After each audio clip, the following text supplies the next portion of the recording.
اور پھر یہ جو روایت کرنے والے ہیں فرماتے ایک رات میں نکلا تو دیکھا حضور صلی اللہ علیہ وسلم اپنے ہاتھوں سے ایک شخص کو قبر میں اتار رہے ہیں اور آپ کے پاس چراغ بھی ہے روشنی کے لیے۔ تو فرمایا میں نے دیکھا تو یہ وہی شخص تھا کہ جو کثرت سے طواف کرتا تھا اور دعا کے دوران وہ آہیں بھی بھرتا تھا، جس کی شکایت میں نے رسول اللہ کو لگائی تھی، بتایا تھا یا رسول اللہ اس کا معاملہ یہ ہے، اور حضور صلی اللہ علیہ وسلم نے فرمایا تھا کہ اسے چھوڑ دو، انہ لاواہ، یہ نرم دل ہے، آہیں بھرنے والا ہے، خشوع خضوع کرنے والا ہے۔ تو مجاہد رحمہ اللہ، امام نخعی رحمہ اللہ، اواہ کا معنی فقیہ کہتے ہیں کہ دین میں سوچ و بچار کرنے والا فقیہ۔ اسی طرح عبداللہ بن شداد یہ کہتے ہیں کہ اواہ کا معنی عاجزی انکساری کرنے والا، جیسے یہ معنی حضرت عمر فاروق رضی اللہ تعالیٰ عنہ اور حضرت زینب رضی اللہ تعالیٰ عنہ کے واقعے میں گزر گیا کہ حضور صلی اللہ علیہ وسلم نے حضرت عمر فاروق رضی اللہ تعالیٰ عنہ سے حضرت زینب رضی اللہ تعالیٰ عنہ کے بارے میں فرمایا تھا انہا لأواہ، کہ زینب کیا ہے، خشوع خضوع کرنے والی۔ اور ابو ایوب اہل علم میں سے تھے، یہ کہتے ہیں کہ اواہ اس شخص کو کہتے ہیں کہ جب اس کے گناہوں کا ذکر کیا جائے یا جب اسے گناہ یاد آ جائیں تو وہ استغفار کرتا ہے۔ اور اسی طرح فرا، یہ بھی اہل علم میں سے ہیں، یہ کہتے ہیں کہ اواہ کا معنی گناہوں کی کثرت سے آہیں نکالنے والا۔ سعید بن جبیر کے مطابق اواہ کا معنی خیر کی علامت اور نشانی ہے، کہ اواہ وہ شخص ہے کہ جو خیر کی علامت اور نشانی ہے۔ اسی طرح عبدالعزیز بن یحییٰ، یہ بھی اہل علم علماء میں سے ہیں، فرماتے اواہ کا لفظ کہ جس کو حضور صلی اللہ علیہ وسلم کے نام کے طور پر ذکر کیا جاتا ہے، اس کا معنی ہے شفیق۔ اس کا کیا معنی ہے؟ شفیق، شفقت کرنے والا۔ اسی طرح عطا، 15واں جو معنی ہے اواہ کا، بقول حضرت عطا رحمہ اللہ، یہ ہر اس شے سے رجوع کرنے والے شخص کو کہتے ہیں کہ جس چیز کو اللہ ناپسند کرتا ہو، کہ ایک آدمی دیکھتا کہ بھائی یہ چیز اللہ کو ناپسند ہے، میں نے اس طرف نہیں جانا، میں اس کو چھوڑ رہا ہوں۔ تو حضرت عطا رضی اللہ تعالیٰ عنہ فرماتے ہیں رحمہ اللہ کہ اواہ اس شخص کو کہیں گے کہ جو اللہ کی ہر ناپسندیدہ چیز کو جو ہے وہ ترک کر دیتا ہے، اس کو کہیں گے اواہ۔ تو نبی علیہ الصلوۃ والسلام کے اسماء گرامیہ میں سے ایک نام کیا ہے؟ اواہ ہے، کہ حضور صلی اللہ علیہ وسلم اواہ تھے۔ کس اعتبار سے تھے؟ کہ آپ صلی اللہ علیہ وسلم خشوع خضوع کرنے والے تھے۔ حضور نبی کریم صلی اللہ علیہ وسلم اواہ تھے، کس اعتبار سے؟ کہ آپ صلی اللہ علیہ وسلم نرم دل تھے۔ حضور نبی کریم صلی اللہ علیہ وسلم اواہ تھے، کس معنی میں؟ کہ حضور صلی اللہ علیہ وسلم قرآن کریم کی تلاوت کثرت سے کرنے والے تھے۔ نبی علیہ الصلوۃ والسلام اواہ تھے، کس اعتبار سے؟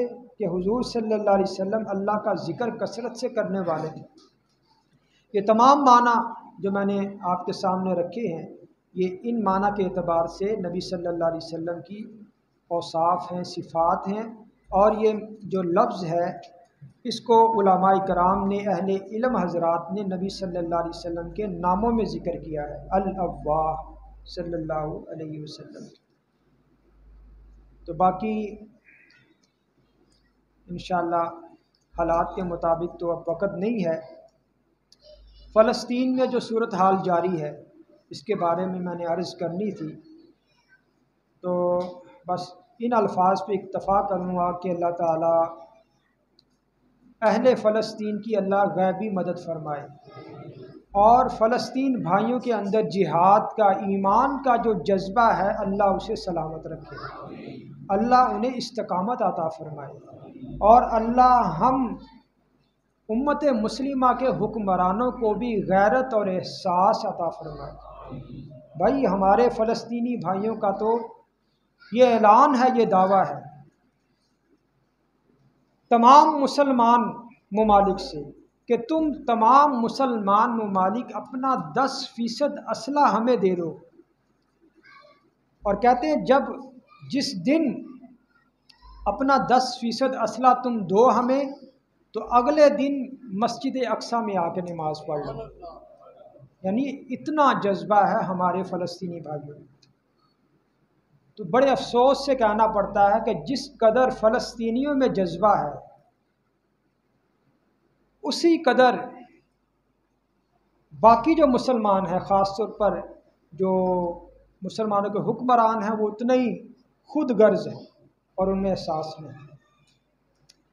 تو اللہ تعالیٰ فلسطین کے جو مسلمان ہیں انہیں استقامت عطا فرمائے۔ باقی انشاءاللہ آئندہ جمعہ میں مسجد اقصیٰ کا کیا رتبہ ہے، مسجد جو اقصیٰ کی شان کیا ہے، انشاءاللہ اس کو بھی بیان کریں گے۔ دعا ہے اللہ تعالیٰ ہمیں سمجھنے کی اور عمل کی توفیق عطا فرمائے۔ وما علینا الا البلاغ۔